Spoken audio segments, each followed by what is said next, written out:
Саламатсыздарбы? Бүгін бізде қонақта саяси серепчи, ел аралық жана геосаяси маселелер боюнча борбордун директору Бакытбек Жумагулов. Рахмат сизге убакытты алып келгениңиз үчүн. Дүйнөдө бир чакчалекке болуп атат. Акыркы 10 жылбы, 10 жылга жетилекпи, бир нече жылдан бери. Аягында мына согуш чыкты. 21 жылында согуш болот деген, чоң согуш болот деген ким ойлоптур. Бириккен Улуттар Уюму аябай чоң кризиске батылды. Эчтеме кыла албай атат. Анын арасында Кыргызстанда дагы эмне маселелер болору так белгисиз, эмне болуп кетерин. Баары эле канча бийлик алмашса да баары эле бир эле нерсени жаза берет экен. Байлыктан башканы ойлобойт экен. Байлыктан башы чыкпайт, канча президенттер айтты эле, баары бир көрөк алып кетпейсиң, алып кете албайсың муну деп, бирок кайра ошого эле эметет экен. Эмне болуп атат дүйнөдө азыр? Кандай бир чоң нерселер болуп кетиши мүмкүн? Ортосунда экидөө кагышса, Кыргызстан ортосунда калбайбы? Туура айтасыз, Нарын агай. Дүйнөдө акыбал өтө курч болуп атат. Кандай чечилет, кандай болот дагы чоң суроо. Бирок мындай кризистерге дүйнө биринчи жолу эмес. Буга чейин дагы кризистер болгон. Мындай глобалдуу аспекттерге келип, континенттер, коалициялар бири-бири менен түшүнбөстүк, кайсы кыл бир ар кайсы позициялар менен, кайсы кыл бир өзгөчө кызыкчылыктар менен бир нече мамлекеттер, ар кайсы коалициялар түзүлүп, ошонун бардыгы жыйынтыгы биринчи дүйнөлүк согуш, экинчи дүйнөлүк согуш менен бүтүп, ошонун артынан мисалы биринчи дүйнөлүк согуштан кийин Лига наций деген уюм түзүлүп, ошол кездеги кризисти чечкенге кандай бир инструмент болуп пайда болот. Бирок ал дагы тез арада эле кризиске келип, анан Германия жанагынтип экинчи дүйнөлүк согушту баштайт. Тоже коалиция менен Германия, Италия, Япония негизги оюнчулар болуп, ага каршы негизги оюнчу Америка Кошмо Штаттары, Улуу Британия, Франция и Советтер Союзу биригип каршылык көрсөтүп, анан жанагы болгон окуя болуп, ошонун арты менен жана сиз айткан Бириккен Улуттар Уюму түзүлөт. Бул маселе азыркы туура айтып атасыз, 10 жыл жана Ирактагы окуя Буш 2003 2003 20 жыл мурда болду.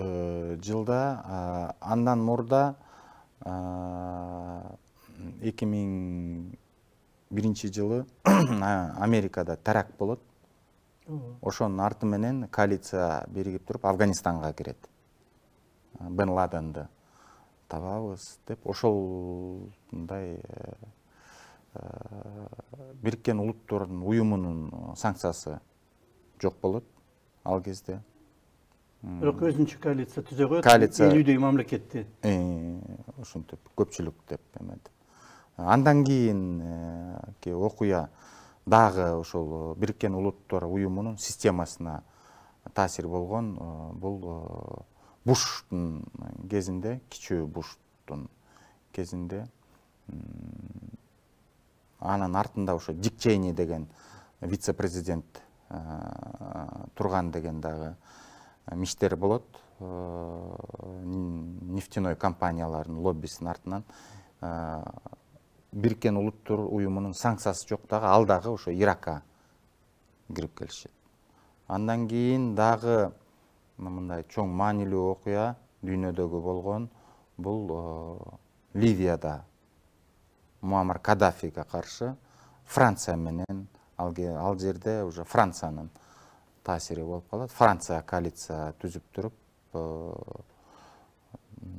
тоже Европа тоже кирип туруп Муаммар Каддафиге и мына дагы чоң дагы болгон эме бул жерде уже андан мурда дагы Югославияга дагы мындай кирүүлөр болгон жок, бирок бомбардировкалар болгон, территорияга кирип, ал жерде обоснование, ал жерде оондун санкциясы дагы болгон жок болчу. Тоже көпчүлүктүн колдоп, аяк геноцид болуп атат деген. Чын эле геноцид болуп кеткен. Ооба, болгон. Анан Бириккен Улуттар коргогон шаарларды тигилер талкалап салбады. Бириккен Улуттардын жанагы аскерлери эчтеме кыла албай койду. Ооба. Анан ошондон кийин анан эме келет. Миротворческий Бириккен Улуттар уюмунун батальону кирет ошондо. Ошо батальон Бириккен Улуттардын батальону сактай албай коет. Калгандан кийин анан бомбардировка болот. Ооба. Югославияны эметпей эле, бирок ал дагы тиги орустар каршылык көрсөткөн болчу. Жок, кирбегиле деген позиция болгон. И мына акыркысы чоң мындай окуя болгону ушу Украинага чейинки кризистер, ушу Бириккен Улуттар уюмунун кризистин этаптарын карай кетип атабыз менен.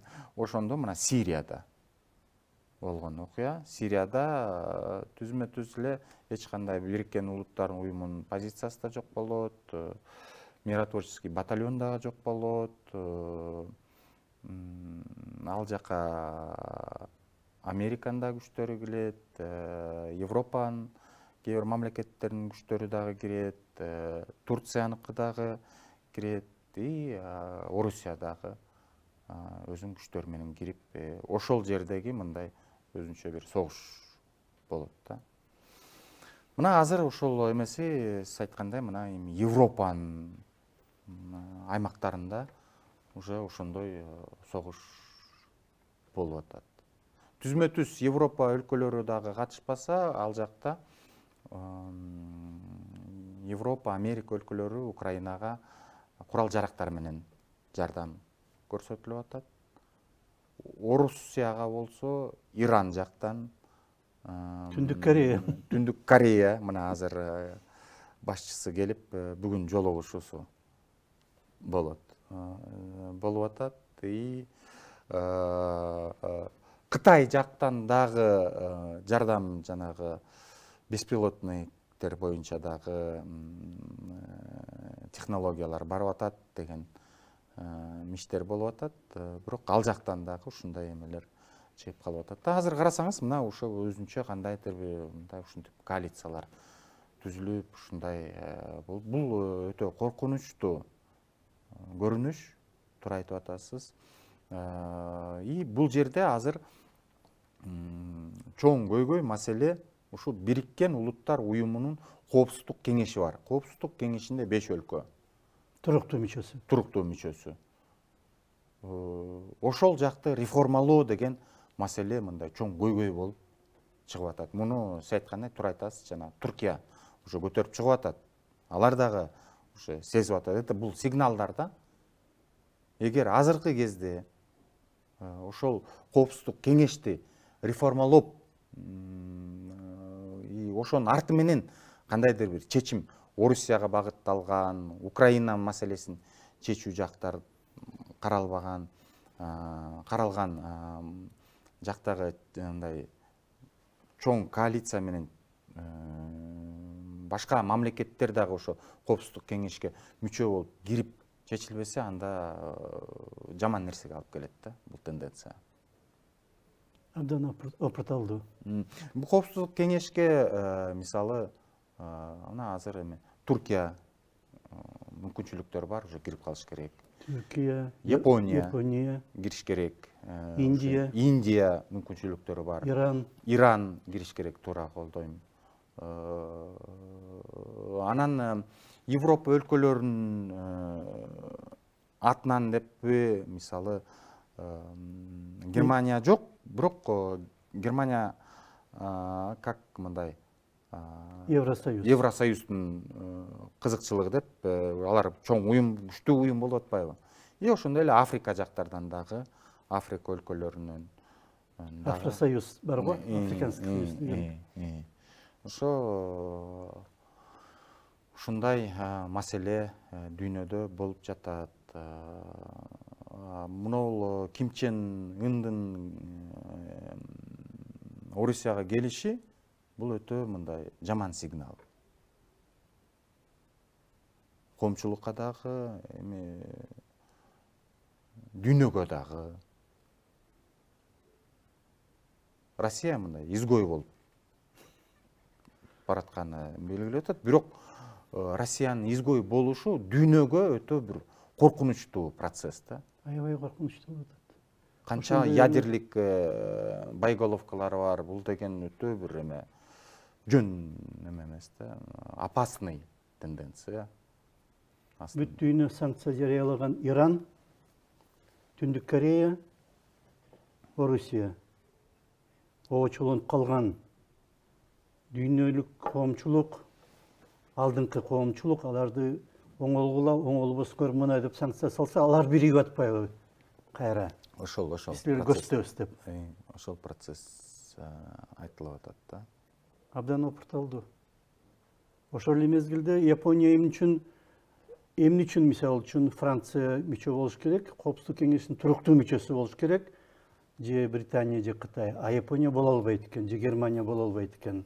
Ушундай чоң маселе чыгып атат да. Эмне үчүн алар чечиш керек экен биздин тагдырыбызды деп атпайбы? Ооба.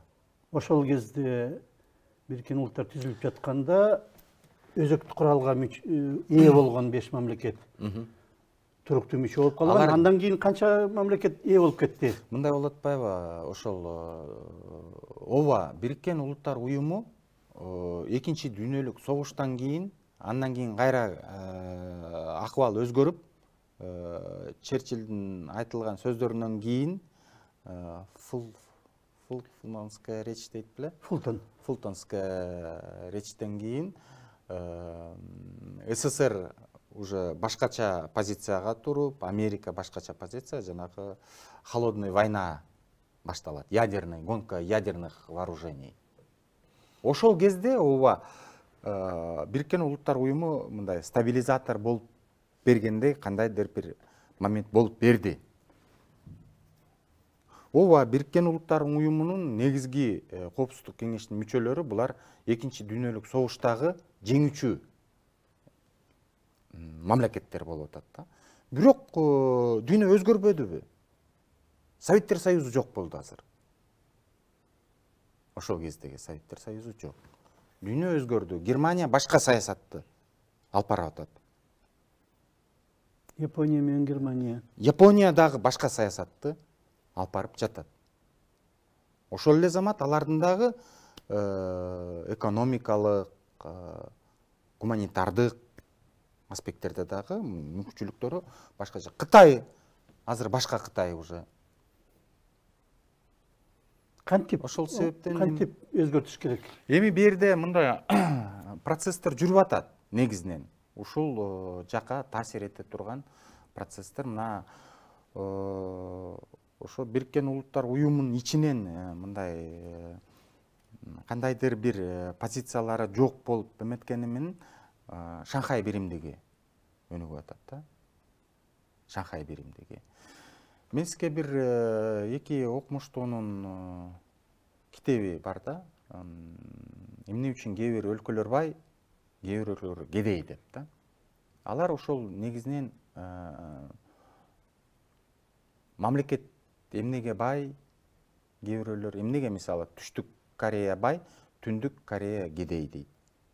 Эмнеге Түндүк Америка бай, Түштүк Америка кедей. Эмнеге Батыш Европа кедей, Чыгыш Европа бай деген суроолор менен. Тескери.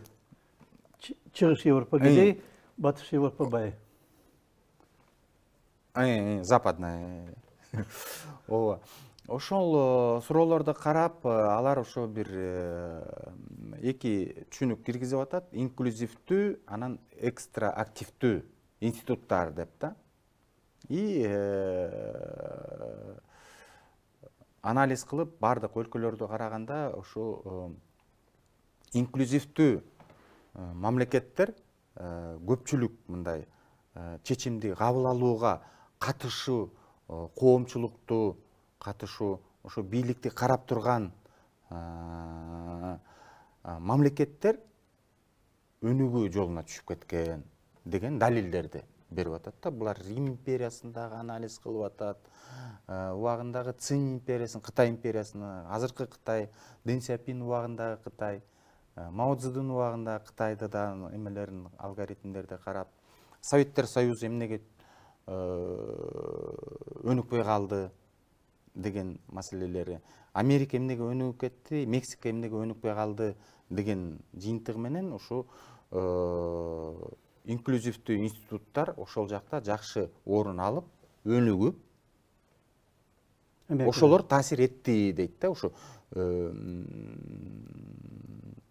Европанын кээ бир мамлекеттеринин өнүгүп кетишине, мисалы Германияны алсак, Франция дагы, Франция революциясынан кийин ошол процесстер башталды дейт.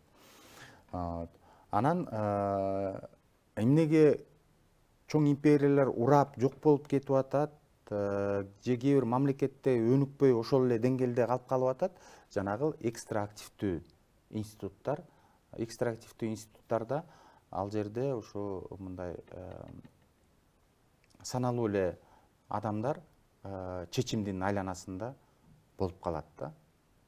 И ошол экономикалык жактарга таасири болуп, социалдык жактар бардык жагына таасир болуп, ошону менен өлкөлөр мындай адамдардын дагы өнүгүүсүнө жакшы мындай өлгө түзүлүп калбай атат деген жыйынтыкка келип атышат да. Эгер ошол модельди биз глобалдык системага алып чыксак, азыр Бириккен Улуттар Уюму ушундай экстраактивдүү модельде сиз айткандай болуп жатат да. Түшүнүп атасызбы? Саналуу гана өлкөлөр чечимди кабыл алып атат. Кеңири коомчулук чечим чыгарганга тышын сырт жагында болуп калып, биякта азыр ошол 5 мамлекет чечип атат. Мамлекеттин арасындагы разборканы эле биз көрүп жатабыз. И анын таасири ар бир өлкөгө, ар бир адамдарга болуп атпайбы? Анан ошол себептен азыр мына эгер бул жак болбосо деп туруп, анда өлкөлөр жана Шанхай биримдигине уже көз салып атышат да. Индия кирбеди үчөө болуп. Шанхай. Бирок анысын кандай дальше болот тоже маселе да. Маселе анткени жетекчилери Шанхай уюмунун Россия менен Кытай. Алар өздөрү инклюзивдүү эмес. Ооба, алар экстрактив. Ушун бирок глобалдуу аспектте ошо Бириккен Улуттар Уюмунун жанагы маселеси тигил жакта экстрактивдүү, бул жактагы сиз айткандай экстрактивдүү карасаңыз, эмелер түзүлүп калып атат да. Модель. Анан ушунусу кандай болот? Чоң маселе, чоң суроо. Кыргызстан кандай абалда азыр? Бизде инклюзивдүү болбой атат го. Жанагыдай шайлоо дегендери бар, парламент дегендери бар, жанагы чын эле кеңири коомчулук чечим чыгарууга, чечим кабыл алууга катышыш керек деген сыяктуу, бирок жасалма сыяктуу болуп калып атат. Чыны кандай эмес. Эстердин мезгилин тартып. Ооба, эгер Кыргызстанда акыбалды мындай системалык жактан карасак, ооба бул теорияны дагы алып карап кетсек болот. Бул теория аркылуу карасак, башында ооба Акаев жана легендарлуу парламенттин убагында инклюзивдүү сыяктуу механизмдер, система курулуп баштаган. Бирок ошол эле заматта тиги массалык маалымат каражаттарга мүмкүнчүлүктөрү, граждандык коомдун өнүгүүсү болуп, анан парламенттин өнүгүүсү ошондо дагы болгон. Байкасаңыздар, Кумтор маселесин алып чыкпады беле ошондо. Чыңгыш. Бирок талкалап салган. Анан ошондо тиги парламент жакын күчөлүп келатканын көрүп, Акаев башкача процесстерге барат. Ал инклюзивдүү системаны негизинен куруп, рынок системаны киргизип, бардык модельдерди эметип, массалык маалымат каражаттарга бардыгын берип, жарандык коомдорго мүмкүнчүлүктөрдү берип, бардыгын эметип туруп, ошо менен бирге ал экстра активдүү институттар да түзө баштайт.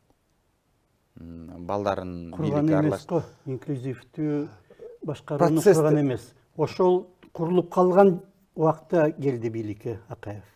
Анткени Горбачевдун кайра куруусунан тартып, 85-жылдан тартып, ошондой система пайда болгон, ошонун эсебинен Акаев бийликке келген өзү. Анан эле 90-жылы парламентте шайланып атат да. Ооба, парламент. Парламент шайлаган Акаевди. А бирок 1 жылдан кийин эле жалпы элдик шайлоо кылып, парламентаризмди жок кылып атпайбы?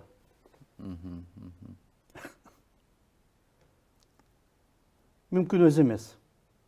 Мүмкүн өзү эмес, бирок кандайдыр бир баары бир деле мындай Борбордук Азия өлкөлөрү менен эгер салыштырмалуу алып келсек, кичине жакшы жаман бир инклюзивдүү боло баштаган. Колдоо жактары, ооба, туура айтасыз. Мен азыр мынтип карасаңыз, эми Горбачев жана инклюзивдүү системанын куруусу, эгер мындай глобалдуу карасак, Горбачев баштап запускать этиптир. Анан ошол тенденция менен жанагы Алаш деген коом түзүлөт, мындай чоң-чоң, анан ошол кезде эле партиялар түзүлө баштайт. Ашар коому, кыймылы коом менен кыймыл болуп, ооба. Анан негизинен ошентип инклюзив менен эксклюзив, экстраординардык, башкаруу мындай система модельге аракет кылып, бирок анысы мына 2005-жылкы революция менен бүтүп калат да. Коомчулук каршы кылып, инклюзивдүү система болсун деп да. Бирок кайра эле анан ошентип бийликке келет да, өздөрү кайра эле Бакиевдин убагында жанагыл эме болот. Бирок мына ол 2010-жылы башкы этабында ошондой модель Роза Отунбаеванын убагында, Бабанов премьер-министр болуп, Атамбаев президент, парламентте Ахмат Келдибеков отурганда, ошондо мындай. Отунбаев кеткен анда уже. Атамбаев президент болуп калганда, Отунбаев кеткенден кийин болду. Но баары бир. Жок, тиги коалицияны түзүп атканда Отунбаева эмеге берет го, Бабановго.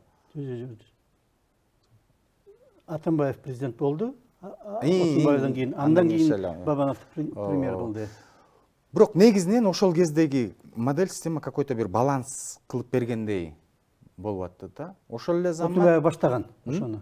Отунбаева баштаган ошондой. Отунбаева баштап Текебаев болуп эметип да. Бирок ылдам эле бузулуп кетти. Аны бузуп, ал жанагы коррупциялык схемага кирип, жанагы орундар, парламенттеги депутаттын орундары сатылып, тизмедеги орундар сатылып, ошол эле замат Атамбаев тиги парламентский система деп коюп, бирок өзү тымызын башкарып, жанагы СДПК фракция аркылуу керектүү премьерлерди алып келип, керек жокторун чыгарып, ошондой модельге өтүп кеткенде да, бул дагы экстра активдүү институттардын калыптануусуна кайра багыт алынып кетип атат да, мынтип айткандачы. Анан анын арты менен өзүнүн досун президент кылып. Андан бешбетер система болуп кетти. Андан бешбетерки система болуп кетип, ошонун арты менен ал дагы 2020-жылы өтө бир экстра активдүү парламент түзөт. Биримдик түзөм деп аракет болот. Биримдик мекенем Кыргызстан, анан Кыргызстан 3 партия жанагы көпчүлүктү алып, контрольный пакет галасы дегенде, анан элдин анысы болуп туруп, ошондо азыркы бийлик келип атат да. Инклюзивдүү эмес. Инклюзивдүү кыла турган мүмкүнчүлүк болгон, бирок ошол кезде азыркы келген бийлик элдин ошол кездеги жанагы айтып атпайсызбы, нааразычылык болгон. Жанантип партиялар коррупциялык кетип, эметкенде ошо бир адам башкарсын деген. Тажадык деген эме менен келет. Азыр бийлик мындай айтканда өзүнүн тарыхта дагы азыркы жашоодо да, турмушта да негизинен миссиясы чоң да. Булар жооп берет. Жооп берип жатат. Мындай бийлик туурабы же мындай бийлик туурабы же булбу деп да элтет. Жооп берерине көз жетпейт. Жооп бериш керек. Бирок ошондой болобу, болбойбу белгисиз. Эми эл карап атат да. Эл эмне чечет экен? Кагазда жазылган, эл чечет баарын деп, бийлик элге таандык деп, бирок чындыгында андай болбой атат да. Канча жылдан бери, 30 жылдан бери. Элдин башына айлантып коюш оңой экен да. Манипуляция кылыппы? Шайлоонун баары ошондой болгон. Ашып кетсе канча шайлоо болду, анын ичинен 1-2 эле таза болду. Баягы легендарлуу парламент шайланганда ал Акаевке чейин болгон. Анан мына 10-жылдагы революциядан кийин убактылуу өкмөт уюштурган шайлоо таза болду десе болот, анча-мынча. Жок, эме шайлоо системасы боюнча биз бир дискуссиябызда айтканбыз. Ал жакта жанагы брос бюллетеней, жанагынтип фальсификация, тияк-бияк баардыгы жабылды. Ал жок. Бирок азыр бир чоң маселе жана шайлоочулардын добушун сатып алуу, факттар калып атат, туура айтып атасыз. Ошол момент бар азыркы кезге чейин. Мына дагы эле азыр Ленин району боюнча байкасаңыз, тиги бюллетендерди салды же протоколдорду тинти-минти деген эме жок, добуш сатып алды деген маселелер көтөрүп чыгып атат да. Бул чоң көйгөй болуп азыр дагы эле турат. Негизинен ал жактардан ар бир революциядан кийин мен кошулбайм, кечиресиз сизге, эч кандай өзгөрүү болгон жок деп. Өзгөрүүлөр болуп келатат. Кичинеден болуп келатат. Бирок эң негизги маселе пропаганда болуп атат. Бийликтин пропагандасы элди чыныгы эмесин, мүдөөсүнө төпкөлбөйт. Мен айдама болуп калган. Шайлоочулар. Ооба, ал сатып алган бир тең, анан айдама болгону экинчи тең. Ооба. Эми азыр мындай да, ушул аспектте эл айтты, бир адам жооп берсин деп. Ар кайсы фракциядан, коалициядан келип, анан кетип, жооп бербей деп, Садыр Жапаров айтты, мен жооп берем деди. Азыр мына иштеп атат. Маселелер бар. Коомчулукта көтөрүлүп атат.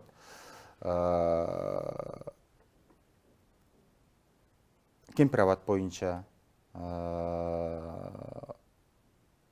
коомчулукта саясий деген маселе көтөрүлүп атат. Мадумаров боюнча азыр парламенттин ичинен айтып атат. Эми Маалыматтар каражаттары боюнча болуп атат. Бирок бул тенденция кандай болот, эмнеге алып келет деген дагы суроо жаралып карап атат. Эгер ушул нерсе менен бул жактагы позиция менин эмеси мындай болуп атат. Жана Ли Куан Ю ушинткен өзү полностью жоопкерчиликти алып туруп, анан чечип салган. Өлкөнүн өнүгүүсүнө алып келген деген позиция болуп атат да. Кээ бир саясатчылар менен да сүйлөшүп калсаң ушинтип түшөт да, ушундай өлкөнүн өнүгүүсүнө түшүш үчүн ушундай бирөө жооп бериш керек, ушинтип бирөө алып кетиш керек деген позицияларды угуп каласың да. Бирок мунун ичинде дагы айтып атпайсыз, жанагындай маселелер болуп жатат. Мына азыр изилдөөлөр дагы жанагы балдардын аралашкан деген, тиги бул бизнестерде деген, бул уже мындай кичине жаман, кичине эмес, бир топ эле жаман көрүнүш. Убактыбыз аяктап калыпты. Албетте жооп берген жакшы, жооп берем деп айткан жакшы, бирок чыныгы ошондой болуп атабы чоң маселе. Бу жерде азыркы моментте парламент боюнча дагы суроо болуп атат, элде, коомчулукта. Парламенттин канчалык күчү бар, канчалык мүмкүн. Парламенттин өзүнүн ичинин арасында бул маселе көтөрүлөт. Байкасаңыз, акыркы күндөрү тиги Байсалов эчтекени чечпейсиңер деген неменен бүгүн кечирим сурады. То есть бул жерде эмнени байкасак болот, уже бул жакта дагы мындай толугу менен басымдык кылып иш аракеттөө, Кыргызстандагы социалдык структурасына карап, жанагы өткөн жолуна карап, бир башкача бир жол менен дагы возможно реформа кылабызбы деген бир ойлору барбы? Эгер кылып өзгөртсө жакшы болот эле. Болобу, болбойбу дагы. Жана экөөбүз сүйлөшкөн агай, жанагы Бириккен Улуттар Уюмунун кризиси. Биз азыр анчалык кризис системага модельге пока келе элекпиз. Бирок окшош. Тиякта да башаламандык. Тенденция кандай болот дагы суроо. Чоң маселе. Рахмат, сизге. Убактыбыз аяктап калды. Бизде конокто саясий серепчи Бакытбек Жумагулов болду. Эл аралык жана геосаясий маселелер боюнча борбордун директору. Рахмат сизге. Рахмат сизге. Саламат болуңуздар.